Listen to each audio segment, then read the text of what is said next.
Hello नमस्कार दोस्तों, स्वागत है आपका सिविल्स एजुकेशन में। यूपी पीसीएस आर का चौथा टेस्ट करेंगे आज। इसके 3 टेस्ट हम लोगों ने कर लिए हैं। इस पेपर में इकोनॉमी के क्वेश्चंस रहेंगे, करंट अफेयर्स के क्वेश्चन और बाकी जो मैथ रीजनिंग का क्वेश्चन पूछा जाता है वो सब रहेगा। करंट अफेयर्स की पीडीएफ मैं प्रिपेयर कर रहा हूँ लास्ट वीक वाली, नवंबर लास्ट वीक की। आज कितना तारीख है? 29 है ना। 30 को प्रोवाइड करा दूंगा, ठीक है। 30 नवंबर को प्रोवाइड करा दूंगा। थोड़ा सा जुकाम यार, हो सकता है वॉइस में थोड़ी सी प्रॉब्लम लगे आप लोगों को। चला लेना आवाज़ को। चलिए करते हैं इसको। इसका पहला टेस्ट है, इसका पहला प्रश्न है। आर का हम लोग बाइलिंगुअल नहीं करते हैं। यूपी पीसीएस प्री की जो टेस्ट सीरीज कर रहे हैं देह का, वो बाइलिंगुअल कर रहे हैं और दृष्टि आएगी उसके बाद तो उसको करेंगे। चलिए पहला प्रश्न देखिए यहाँ पे। निम्नलिखित में से कौन सी भारतीय अर्थव्यवस्था की विशेषता नहीं है? करेक्टरिस्टिक्स बतानी है इंडियन इकोनॉमी की। कृषि प्रधान देश है हम, बिल्कुल करेक्ट है। अच्छी खासी बेरोजगारी भी लिए बैठे हैं, ये भी बिल्कुल करेक्ट है। पर कैपिटा इनकम भी बहुत कम है, न्यून है, ये भी करेक्ट है। बट ये जो तीसरा पॉइंट लिखा है, उद्योग की प्रधानता, इंडिया में अभी इंडस्ट्रीज़ का प्री डोमिनेंस नहीं है, ठीक है। अभी हम डोमिनेंट नहीं हुए हैं इंडस्ट्रीज़ में। ये डेवलप्ड कंट्रियों की विशेषता होती है, ये डेवलप्ड कंट्रियों की विशेषता होती है। तीसरा ऑप्शन नहीं रहेगा, बाकी तीनों विशेषताएं भारतीय अर्थव्यवस्था की हैं। 1 to 4 हो जाएगा आंसर। दूसरा प्रश्न में क्या पूछा है? भारत में आर्थिक उदारीकरण शुरू हुआ। ये अब पुराना कॉन्सेप्ट हो गया है ना। अब तो दुनिया बहुत आगे बढ़ गई है और उसी के साथ इंडिया भी काफ़ी आगे बढ़ चुका है। काफ़ी देशों के साथ हमारे नेटवर्क बन चुके हैं ऑलरेडी, बहुत मजबूत रिलेशंस बन चुके हैं। इकोनॉमीज़ का नेटवर्क डेवलप हो चुका है। इंडियन इकोनॉमी लिबरल हुई है, उदार हुई है, उसी का तो ये रिजल्ट है। हम लोग न्यू इकोनॉमिक पॉलिसी के बारे में पढ़ते रहते हैं। 1991 में शुरुआत कब की गई थी उदारीकरण की? न्यू इकोनॉमिक पॉलिसी 1991 से। और एक की थोड़ी ना थी, एक करवाई गई थी। वर्ल्ड बैंक ने साफ साफ बोला था कि आप अपनी इकोनॉमिक पॉलिसीज़ में चेंजेस लाइए, नहीं तो बर्बाद हो जाओगे। तब जाके ये जो लाइसेंस वाली व्यवस्था थी, रिस्ट्रिक्शंस थे, इन सबको हटाया गया था। तो यहाँ पे सी ऑप्शन सही हो जाएगा, औद्योगिक लाइसेंस नीति में वास्तविक बदलाव। और ये वास्तविक बदलाव क्या था? लाइसेंसिंग को हटाना। आपने जो रिस्ट्रिक्शंस लगाए हैं, इन रिस्ट्रिक्शंस को हटाना। इकोनॉमी को फ्री करना था, ओपननेस का कॉन्सेप्ट लाना था, ठीक है, फ्री ट्रेड का कॉन्सेप्ट लाना था। ये सब चीज़ें फिर बाद में दिखने लगी। 1991 में सरकार किसकी थी? नरसिम्हा राव सरकार थी, ठीक है। चलिए तीसरा प्रश्न कीजिए। भारत में नेशनल इनकम, राष्ट्रीय आय की गणना निम्नलिखित में से किसके द्वारा की जाती है? आसान सा क्वेश्चन है। केंद्रीय सांख्यिकी संगठन हो जाएगा, CSO, central statistical organisation, D option. वित्त आयोग, फाइनेंस कमीशन। आर्टिकल बताइए जल्दी से। 280 में गठन किसके द्वारा किया जाता है? प्रेसिडेंट के द्वारा, ठीक है। ये नेशनल आय क्या होती है, नेशनल इनकम क्या होती है बताएंगे? नेशनल इनकम, इसको सबसे आसान भाषा में कैसे समझते हैं? एक साल के अंदर इंडिया के अंदर जितने भी सिटीजन्स रह रहे हैं, उन लोगों ने पैसा कितना कमाया, कितना अर्न किया है, वही नेशनल इनकम है। यही ना पढ़ते हैं हम लोग, total sum of income earn by the citizens एक साल के अंदर। अब नेशनल इनकम को मेज़र करने के लिए अलग अलग तरीके होते हैं। जैसे हम लोग GDP पढ़ते हैं, हम लोग GNP पढ़ते हैं, हम लोग NNP भी पढ़ते हैं, है ना। ये सब मेजरिंग इंस्ट्रूमेंट है। चलिए चौथा प्रश्न देखिए। यहाँ पे पूछा है, निम्न में से कौन सा एक आर्थिक वृद्धि का परिचालक है? परिचालक यानी ड्राइवर, और आर्थिक वृद्धि यानी इकोनॉमिक ग्रोथ। देखिए यहाँ पे 2 शब्द होते हैं, इकोनॉमिक ग्रोथ और एक इकोनॉमिक डेवलपमेंट। ये 2 शब्द बड़े इंपॉर्टेंट हैं। इकोनॉमिक ग्रोथ का सबसे आसान मतलब होता है कि आपकी सैलरी में कितना इंक्रीमेंट हुआ, आपके देश की GDP में कितना इंक्रीमेंट हुआ, आपके देश के NNP में कितना इंक्रीमेंट हुआ, आपके देश के GNP में कितना इंक्रीमेंट हुआ। यानी जो मेजर्स पढ़ते हैं हम लोग नेशनल इनकम को मेज़र करने के लिए, यही सब तरीके हैं ना।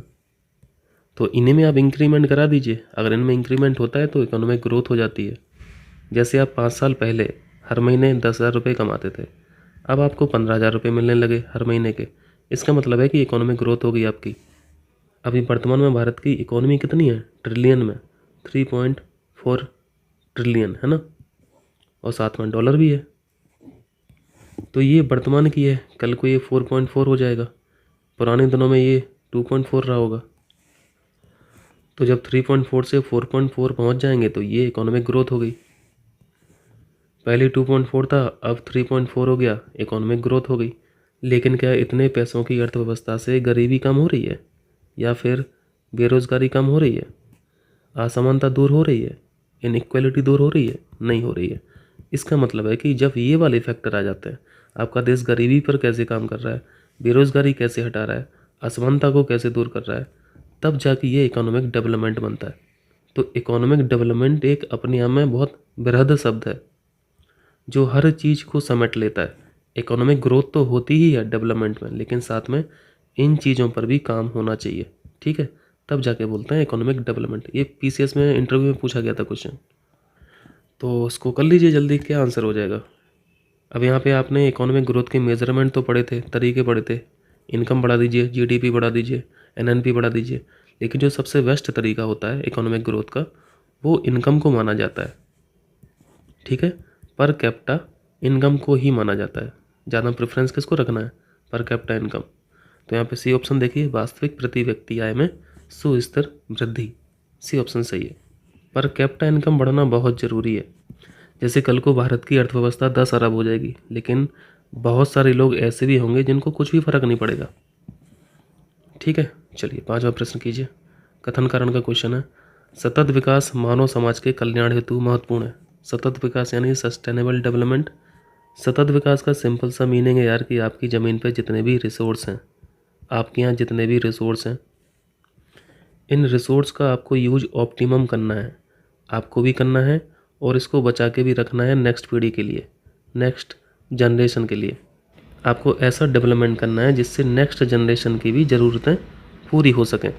जैसे अगर फॉसिल फ्यूल की बात करें, फॉसिल फ्यूल में कोल की बात कर लेते हैं, कोयले की बात कर लेते हैं। कोल माइनिंग के मामले में भारत अव्वल है, तो इस कोयले का यूज आपको ऑप्टिमम करना है, मतलब सब खोद खाद के बराबर नहीं कर देना है। अगली पीढ़ी के लिए पता चला कोयला इतिहास बन गया, आपको इस तरीके से यूज करना है कि आपका भी काम बन जाए और अगली पीढ़ी के लोगों का भी काम बन जाए।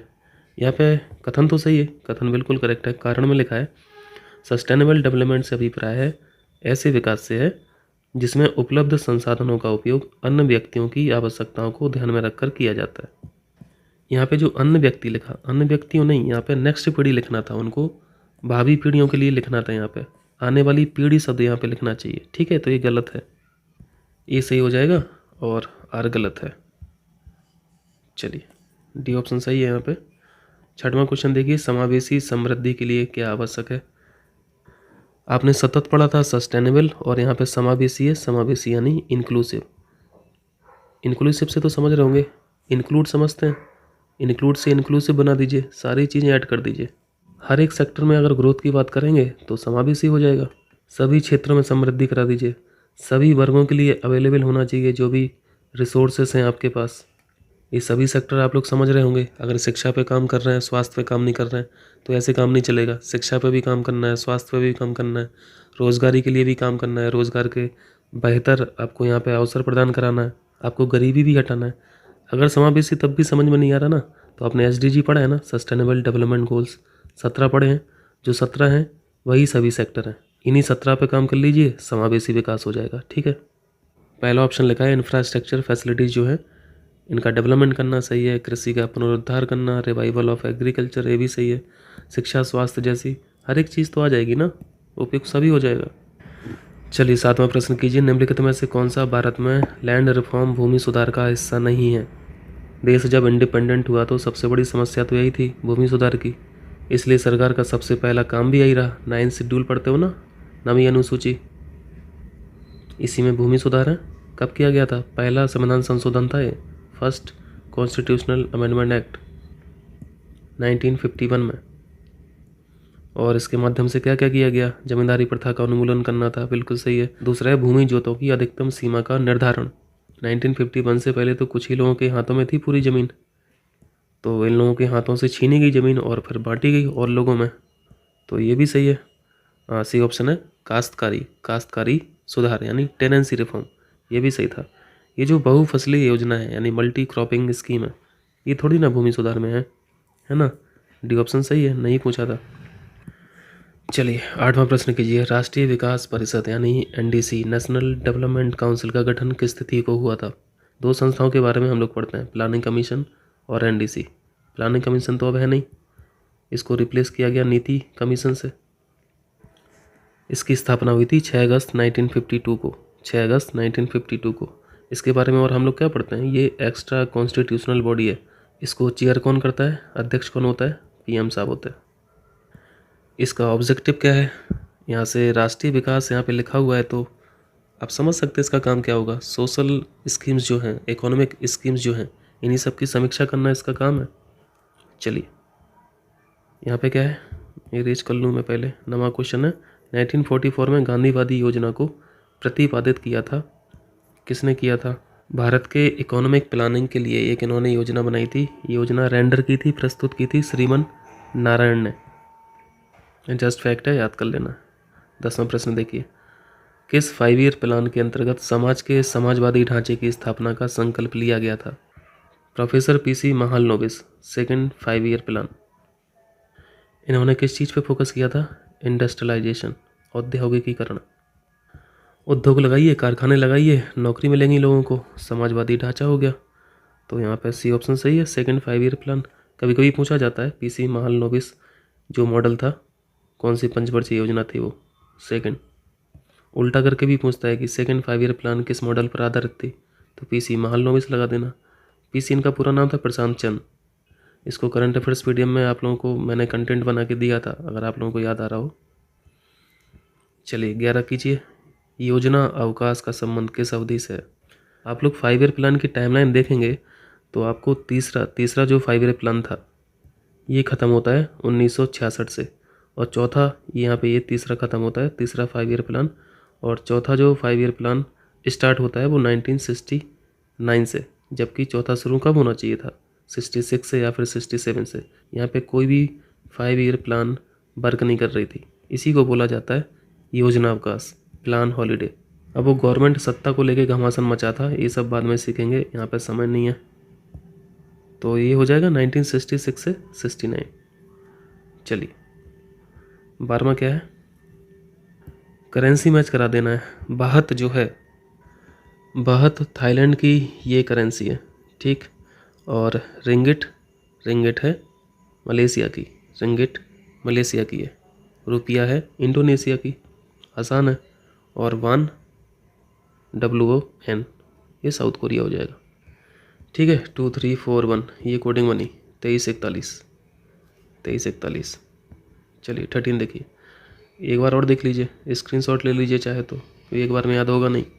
जो क्वेश्चन भूलने वाले रहते हैं उनका स्क्रीनशॉट ले लिया कीजिए। बीच बीच में मोबाइल तो खोलते रहते होगे ना, गैलरी में जाओगे तो स्क्रीनशॉट दिख जाएगा, तो एक बार नज़र के सामने आ जाएगा। आइए 13 देखिए, निम्नलिखित घटनाओं पर ध्यान दें और इन्हें काल अनुक्रम के अनुसार व्यवस्थित करें। ग्रीन रेवोल्यूशन को स्टार्ट किया था 1966 से 1967, और 2 साल बाद 1969 में ये बैंकों का राष्ट्रीयकरण हुआ था। और ये जो रिमूवल ऑफ पॉवर्टी का नारा था इंदिरा गांधी सरकार का था, बहुत इंपॉर्टेंट है। ये प्लान भी पूछता है, ये 5 ईयर प्लान कौन सा था।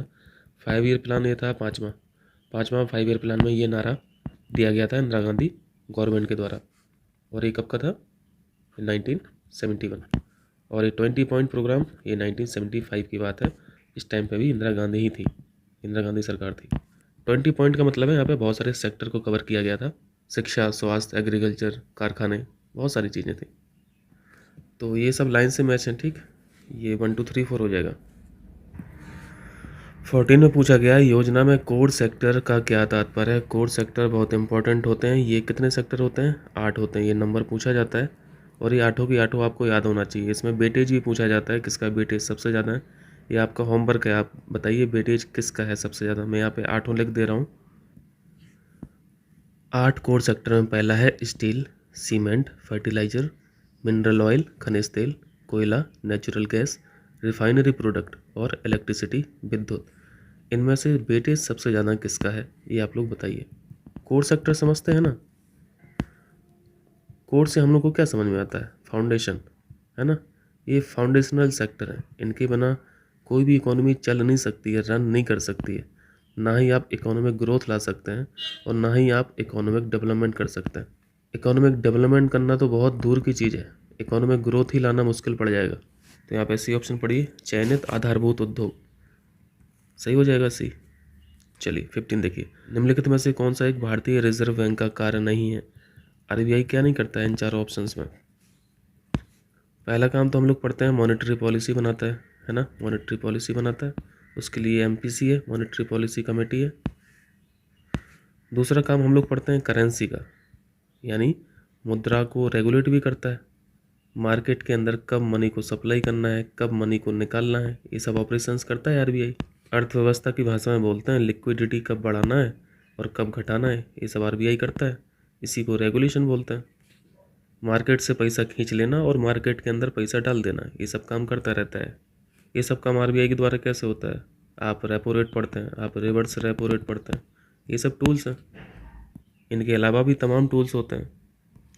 एक एक्टिविटी आपने ओएमओ पढ़ा होगा, ओपन मार्केट ऑपरेशन, खुले बाजार की जो कार्रवाइयाँ होती हैं, यहाँ से भी पैसे की सप्लाई रोकी जाती है और बनाई जाती है। ठीक है, तो ये पहला ऑप्शन लिखा क्रेडिट कंट्रोल, ये सही है। विदेशी विनिमय कोषों की रखवाली और उनका मैनेजमेंट करेक्ट है। मॉनेटरी पॉलिसी का निर्माण करेक्ट है। जबकि ये चौथा ऑप्शन लिखा है विदेशी व्यापार का नियमन, यहाँ पे व्यापार लिखा हुआ है, तो व्यापार का संबंध आरबीआई से नहीं है। ठीक है, इसके लिए मिनिस्ट्री ऑफ कॉमर्स है ना, गलत बताना था, जो कार्य नहीं है आरबीआई का वो बताना था। डी ऑप्शन यहाँ पे सही हो जाएगा। चलिए यहाँ पे बताइए थोड़ा जल्दी से, आरबीआई की स्थापना कब हुई थी? 1935 में हुई थी। फिर 2 साल बाद 1937 में हेडक्वार्टर बना दिया गया कोलकाता को, और 1949 में इसका राष्ट्रीयकरण कर दिया गया। ठीक, चलिए 16 देखिए, खुले बाजार की कार्रवाइयाँ समाहित होती हैं। ये यही क्वेश्चन पूछा है जो हम लोग अभी डिस्कस कर रहे थे, ओपन मार्केट ऑपरेशन। सबसे पहली चीज़, ये ओपन मार्केट ऑपरेशन जो होते हैं किसके द्वारा किए जाते हैं? ये आरबीआई के द्वारा किए जाते हैं। किसी भी देश का जो सेंट्रल बैंक होता है उसके द्वारा किया जाता है। हमारे यहाँ आरबीआई है तो आरबीआई करता है। किस लिए किया जाता है? सप्लाई ऑफ मनी को बढ़ाने के लिए या फिर घटाने के लिए। सप्लाई ऑफ मनी को बढ़ाने के लिए या फिर घटाने के लिए। कहाँ से? मार्केट से। मार्केट में कौन है? कस्टमर है, व्यक्ति हैं।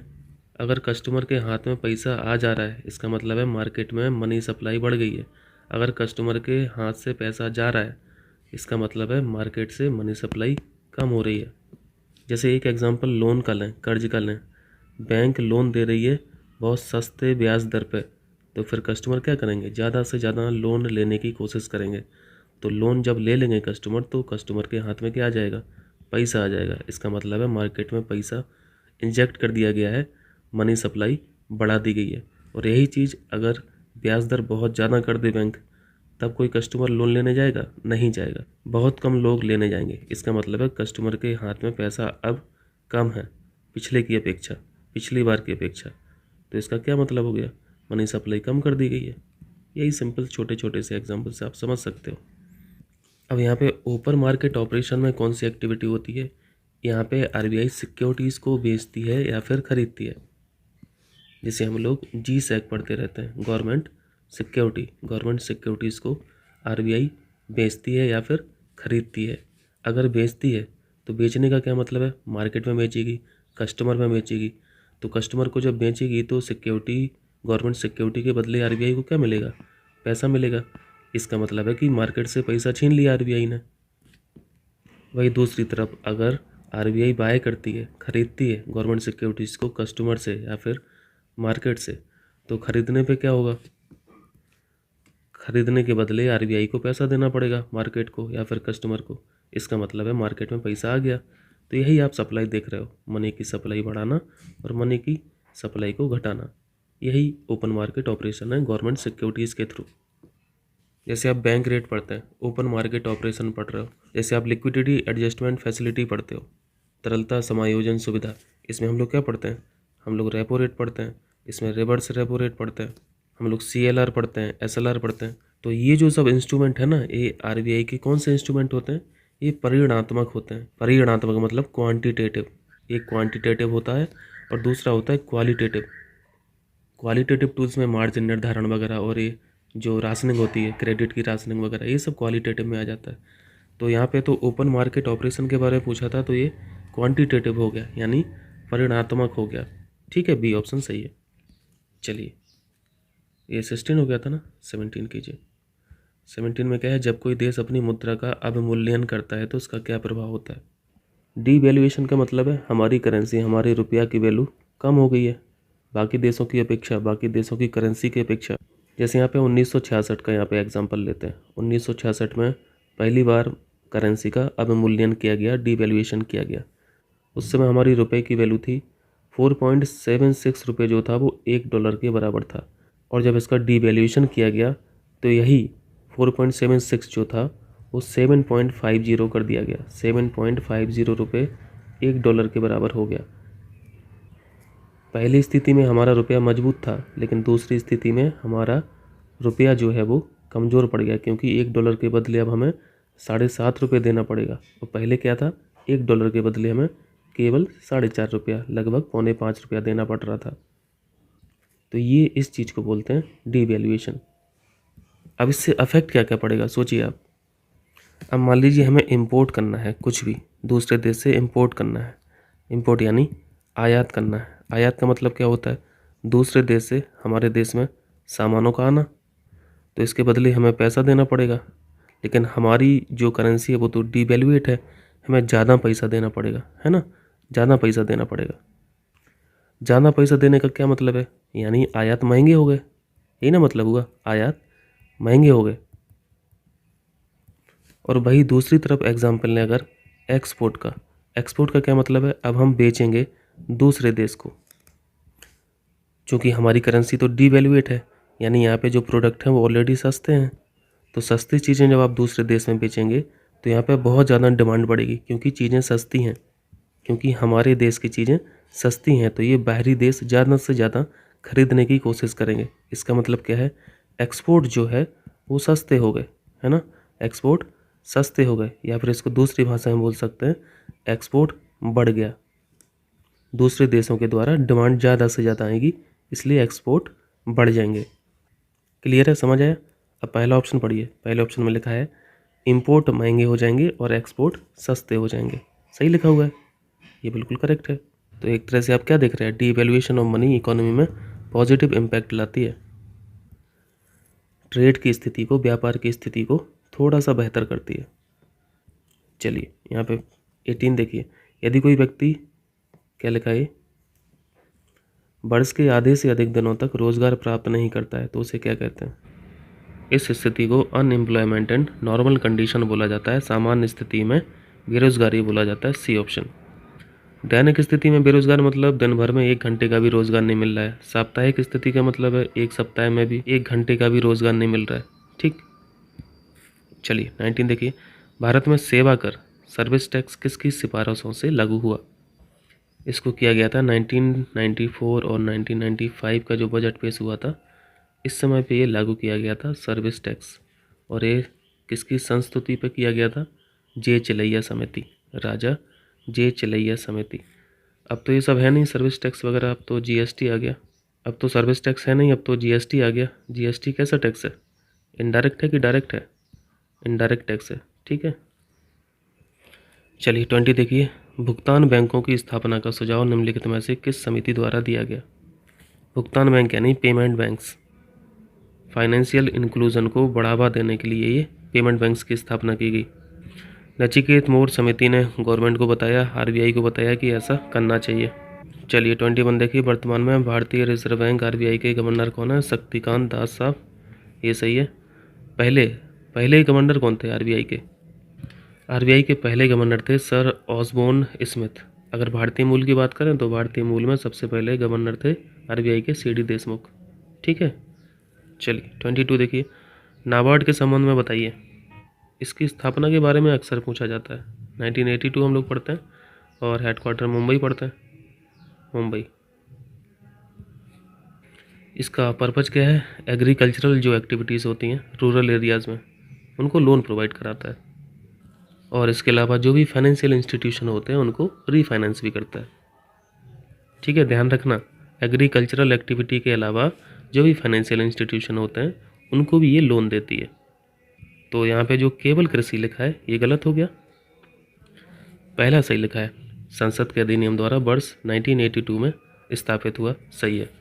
अधिनियम के द्वारा स्थापित हुआ तो ये कैसी बॉडी हो गई, स्टैट्यूटरी बॉडी हो गई, यानी सामुदायिक संस्था हो गई। ठीक है, चलिए तो यहाँ पे केवल एक सही है। 23 में क्या है, 23 देखिए जल्दी से। 23 राष्ट्रीय ग्रामीण रोजगार गारंटी अधिनियम नरेगा। नरेगा तो अब नाम चेंज हो गया इसका, मनरेगा हो गया, है ना, मनरेगा। ये कब किया गया था? ये 2009 में किया गया था, नाम परिवर्तन 2009 में किया गया। इस योजना को शुरू किया गया था 2006 में और शुरुआत हुई थी आंध्र प्रदेश से। तो ये जो पहला पॉइंट लिखा है ये तो मतलब कॉमन सेंस वाली बात है कि 2006 में देश के सभी जिलों में शुरुआती चरण में कहाँ सभी जिलों में लागू किया जाता है किसी भी स्कीम को। पायलट योजना के तौर पर शुरू किया जाता है, फिर धीरे धीरे उसको एक्सपेंड किया जाता है। तो पहला तो गलत है, सभी जिलों में लागू किया गया था 2008 से। ठीक। दूसरा है यहाँ पे, इससे ग्रामीण परिवारों की लाइवलीहुड सिक्योरिटी जो है इसमें वृद्धि हुई है, ये सही है। नरेगा प्रत्येक ग्रामीण परिवार के एक सदस्य को वर्ष में 100 दिन के रोजगार की गारंटी देती है, ये भी सही है। और यहाँ पर डी ऑप्शन है, 2009 में नरेगा का नाम बदलकर मनरेगा कर दिया, ये देखा हम लोगों ने, ये भी सही है। ठीक है, तो यहाँ पे गलत बताना था, ये ऑप्शन गलत हो जाएगा, ये ऑप्शन गलत हो जाएगा। चलिए 24 में राष्ट्रीय सामाजिक सहायता कार्यक्रम नेशनल सोशल असिस्टेंस प्रोग्राम। इस कार्यक्रम में गरीबी रेखा से नीचे के लिए निम्न में से कौन सा कार्यक्रम सम्मिलित नहीं है? बिलो पॉवर्टी लाइन के लिए कौन से प्रोग्राम काम कर रहे हैं? यहाँ पे देखिए, ये जो मिड डे मील स्कीम है ये थोड़ी ना बिलो पॉवर्टी लाइन के लिए चल रहा है, ये तो प्राइमरी स्कूल के लिए चल रहा है, 6 से 8 के जो क्लास के बच्चे हैं इनके लिए चल रहा है। मुफ्त भोजन की व्यवस्था होती है यहाँ पे। इसका टाइम पूछा जाता है, इसको लागू कब किया गया था, शुरुआत कब की गई थी? 1995 से।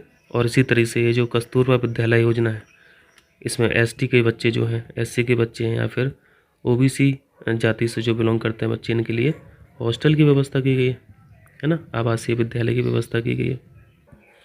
2004 में इसकी शुरुआत की गई थी। बाकी जो अन्नपूर्णा योजना है और इंदिरा गांधी राष्ट्रीय विधवा पेंशन योजना है, ये गरीबी रेखा से नीचे के लिए नेशनल सोशल असिस्टेंस प्रोग्राम है, पहला और तीसरा। लेकिन यहाँ पर नहीं पूछा था तो दूसरा और चौथा हो जाएगा। ठीक है, दूसरा और चौथा। चलिए 25 स्वाधार योजना, ये तो सब पुराने क्वेश्चंस हो गए। कठिन परिस्थितियों में महिलाओं के लिए, विषम परिस्थितियों में जो महिलाएं रहती हैं ये उनके लिए है। महिला और बाल विकास मंत्रालय के द्वारा इसको शुरू किया गया था, सी ऑप्शन सही हो जाएगा। 26 में निम्नलिखित में से कौन माल के आयात हेतु विदेशी विनिमय की स्वीकृति देता है? इसकी परमिशन मिलती है आरबीआई के द्वारा। ठीक है, चलिए 27 देखिए, राष्ट्रीय खाद्य सुरक्षा अधिनियम नेशनल फूड सिक्योरिटी एक्ट। इस एक्ट के एग्जीक्यूशन एवं प्रगति की स्थिति दर्शाने के लिए एनएफएसए के लिए राज्य रैंकिंग सूचकांक जुलाई 2022 में वाणिज्य एवं उद्योग मंत्री पीयूष गोयल ने जारी किया। इसके संदर्भ में बताना है, ये सूचकांक इन्होंने जारी किया। अब यहाँ पे देखते हैं सूचकांक में क्या क्या बातें हैं। यहाँ पे बस हम लोग ये देख लेते हैं कि किसने सबसे अच्छा परफॉर्म किया, किसने सबसे बेकार किया। बाकी ये जो लिखा है इस सूचकांक को 3 स्तंभ है, ये बहुत इंपॉर्टेंट फैक्ट नहीं है, इसको आप स्किप कर दीजिए। बाकी जो दूसरा पॉइंट है यहाँ पे लिखा है, दूसरे में सामान्य कैटेगरी के अलग, हिमालयी और केंद्र शासित क्षेत्रों को अलग अलग श्रेणियों में बांटा गया। ये तो हमेशा ही होता है, जो भी इंडेक्स बनता है इंडिया में आप देखते होंगे, मोर और लेस लगभग सभी सूचकांक इस कैटेगरी पे बनते हैं कि सामान्य श्रेणी के राज्य अलग कर देते हैं, मैदानी भाग के जो राज्य हैं उनको अलग कर देते हैं, जो हिमालयी राज्य हैं उनको अलग कर देते हैं। तीसरा पॉइंट है, सामान्य श्रेणी के राज्यों में पहला स्थान उड़ीसा का है। ये फैक्ट आपके लिए इंपॉर्टेंट है, ये ध्यान रखना है। पहला स्थान उड़ीसा का है, पहला स्थान उड़ीसा का है। दूसरा स्थान भी आपको याद रखना है, जिसके ज़्यादा चांस है पूछे जाने के। दूसरा स्थान उत्तर प्रदेश का है एनएफएसए में। ठीक है, यहाँ पे दूसरा स्थान गुजरात लिखा है तो ये गुजरात गलत हो गया, तीसरा पॉइंट गलत हो गया। चौथा है यहाँ पे सामान्य श्रेणी में आंध्र प्रदेश का तीसरा सही है, वह मध्य प्रदेश का छठवां। ये भी आपको बहुत याद नहीं रखना है, ठीक, स्किप कर सकते हैं इसको। ये 2 फैक्ट याद रखना। तो यहाँ पे तीसरा गलत है, बाकी सब सही है, 1 to 4 हो जाएगा। 28 विभिन्न देशों में एफडीआई के अंतर्प्रवाह एवं बाह्य प्रवाह के आंकड़े प्रतिवर्ष जारी किए जाते हैं। ये अंकटाड के द्वारा जारी किए जाते हैं, अंकटाड, क्योंकि जो इन्वेस्टमेंट और जो ट्रेड होता है उसी को डील करता है अंकटाड। हेडक्वार्टर कभी कभी पूछ लेता है, तो जिनेवा याद रखना। ठीक है, कहाँ पे है? स्विट्जरलैंड में है। 29 देखिए, भारत की 11वीं कृषि संगणना, ये इंपॉर्टेंट है। एग्रीकल्चर सेंसस का शुभारंभ केंद्रीय कृषि एवं किसान कल्याण मंत्री श्री नरेंद्र सिंह तोमर ने किस तारीख से किया? पॉपुलेशन सेंसस हम लोग 10-10 के अंतराल पे देखते हैं। एग्रीकल्चर सेंसस ये 5-5 साल के अंतराल पे होता है, ठीक है, 5 ईयर का यहाँ पे गैप होता है। और जो वर्तमान में चल रही है वो 11वीं कृषि एग्रीकल्चर सेंसस चल रहा है, ठीक है, 2021-22 को शुरू किया गया था, वही डेट पूछा है इन्होंने। इसको शुरुआत की गई थी 28 जुलाई 2022 से। बी ऑप्शन सही है। 30 है, विद्युत उत्पादन के मामले में भारत का विश्व में कौन सा स्थान है? इलेक्ट्रिसिटी का प्रोडक्शन सबसे ज़्यादा यूएसए, दूसरे स्थान पर है चाइना, दूसरे स्थान पर चाइना है, तीसरे स्थान पर है भारत, ठीक है, तीसरा स्थान, बी ऑप्शन सही है। ये जो इलेक्ट्रिसिटी का प्रोडक्शन हो रहा है इसमें ज़्यादातर जो फ्यूल यूज हो रहा है वो कौन सा हो रहा है? फॉसिल फ्यूल, ठीक है, फॉसिल फ्यूल। फॉसिल फ्यूल में सबसे ज़्यादा कंट्रीब्यूशन किसका है? थर्मल पावर स्टेशन का। और थर्मल पावर स्टेशन कैसे चलते हैं? कोयले से चलते हैं। कोल का कंट्रीब्यूशन है 59%, लगभग 59%। इसके बाद अगर हाइड्रो पावर की बात करें तो हाइड्रो पावर का जो कंट्रीब्यूशन है वो 11.6% है, ठीक है। और न्यूक्लियर एनर्जी का कंट्रीब्यूशन है, ये क्वेश्चन पूछा भी गया है, न्यूक्लियर एनर्जी का कंट्रीब्यूशन है 1.7%, केवल 1.7%, ठीक, ये फैक्ट याद रखना।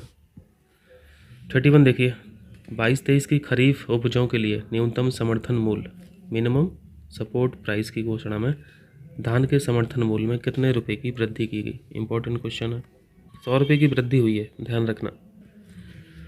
32 देखें, मार्च 2022 के अंत में मोबाइल फ़ोन सेवा बाजार में विभिन्न कंपनियों की हिस्सेदारी का आरोही क्रम बताइए, बढ़ता हुआ क्रम बताइए। सबसे बड़ा जायंट तो रिलायंस है, जियो है, उसके पहले एयरटेल हो जाएगा, उसके पहले फिर वोडा हो जाएगा, है ना, वोडाफोन आइडिया एक ही है, तो मर्ज हो चुकी थी। और सबसे लास्ट में आप बीएसएनएल कर दीजिए,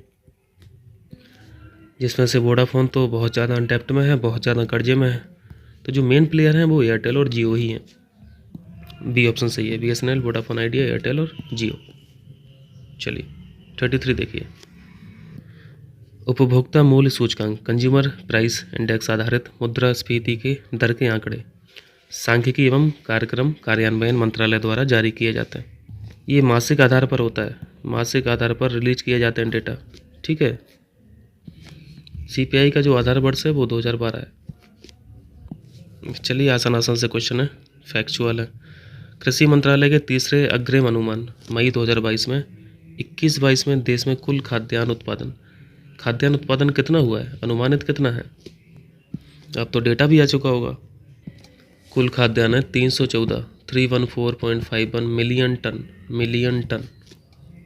इतना खाद्यान्न हम लोग प्रोड्यूस करते हैं, उसके बाद भी भुखमरी तो है ही, है ना, भुखमरी चरम स्तर पर है। थोड़ा सा बताइए, ग्लोबल हंगर इंडेक्स में भारत की क्या स्थिति है? ये ऑप्शन सही है। 35 देखें, भारतीय रिजर्व बैंक द्वारा 21-22 के लिए सरकार को कितना लाभांश हस्तांतरित किया गया? ये तो बिल्कुल नया क्वेश्चन है, अब इसको कैसे याद रखें, रटना पड़ेगा। 30,307 करोड़ ट्रांसफ़र किए गए गवर्नमेंट को आरबीआई के द्वारा, ये गवर्नमेंट का लाभांश है, बी ऑप्शन सही है। चलिए 36, पिराई सत्र क्रशिंग सेशन, ठीक है, क्रशिंग सेशन 2022-23 के लिए गन्ने के लिए केंद्र सरकार द्वारा घोषित उचित एवं लाभकारी मूल्य कितना रखा? आप लोग ध्यान रखना, गन्ने के लिए एमएसपी नहीं होता है, इसको एफआरपी बोला जाता है। गन्ने के लिए गवर्नमेंट एफआरपी की घोषणा करती है, ना कि एमएसपी की। क्या होता है इसका full form? Fair and reasonable price होता है। इस बार जो एफआरपी की घोषणा की गई 305 रुपये की, ठीक है, इम्पोर्टेंट है। 37 देखिए, इकोनॉमिक सर्वे आर्थिक समीक्षा 2021-22 में कृषि एवं संबद्ध क्षेत्र का सकल मूल्य वर्धन जीवीए में योगदान कितना है? हम लोग 3 सेक्टर पढ़ते हैं, तीनों सेक्टर का कंट्रीब्यूशन भी पढ़ते हैं। सबसे ज़्यादा जो कंट्रीब्यूशन पढ़ते हैं सर्विस सेक्टर का पढ़ते हैं, सेवा क्षेत्र का 53%, है ना। उसके बाद इंडस्ट्रीज़ का पढ़ते हैं, उद्योग का पढ़ते हैं, उद्योग का 28.2%, लगभग 28% याद रखें। और इसके बाद जो तीसरा है वो है एग्रीकल्चर, और इससे रिलेटेड जो क्षेत्र हैं इसका कितना कंट्रीब्यूशन है? 18.8%। तो इम्पोर्टेंट है, ध्यान रखना। एक समय 14% हुआ करता था, ये धीरे धीरे बढ़ रहा है, ये अच्छा इंडिकेशन है। सी ऑप्शन सही है। चलिए 38 कीजिए। भारत द्वारा 2021 में किए गए कुल वस्तुगत निर्यातों में सर्वाधिक निर्यात किन दो देशों के लिए किया गया? सबसे ज़्यादा एक्सपोर्ट किया हम लोगों ने अमेरिका को, उसके बाद किया यूएई को, और जो तीसरा स्थान है वो फिर चाइना का है। चाइना को पहले मत लगा देना, सी ऑप्शन सही है। चलिए 39 देखिए। वर्ष, वित्तीय वर्ष, फाइनेंशियल ईयर कहाँ से कहाँ तक होता है? ये अप्रैल से मार्च तक होता है। पिछले साल का 1 अप्रैल और अगले साल का 31 मार्च, ये जो 1 साल का टेन्योर होता है ये फाइनेंशियल ईयर बोला जाता है। जैसे यहाँ पे 2022-23 लिखा है तो ये 2022 का क्या होगा? अप्रैल होगा, 1 अप्रैल, और ये 2023 का क्या होगा? 2023 का 31 मार्च। 1 साल हो गया, ये फाइनेंशियल ईयर होता है। इस फाइनेंशियल ईयर में केंद्र सरकार के बजट में कुल प्रस्तावित खर्चे कितने हैं? बजट का खर्चा ही पूछ लिया। एक बार यूपी का बजट पूछा था, अगर आप लोगों को याद हो तो ये डेटा तो याद रखना बहुत मुश्किल है, नज़र रखे रहें थोड़ा।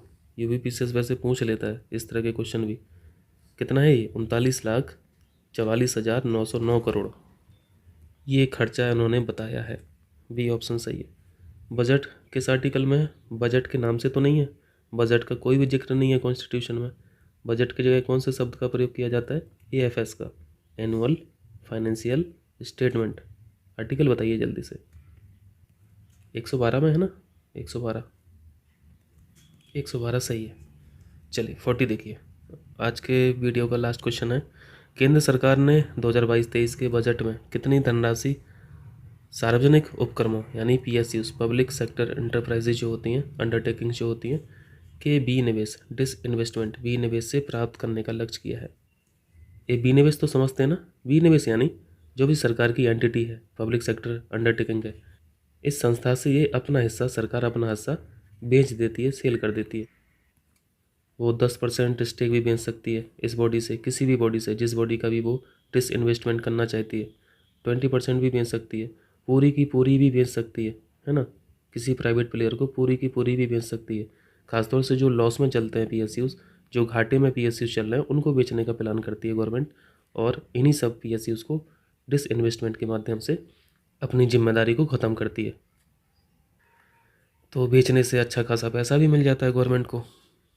तो वही इन्होंने क्वेश्चन पूछा है कि ये जो लक्ष्य रखे थे, ये कितना रखे थे, कितना सोचे थे कि हमें पैसा मिल जाएगा?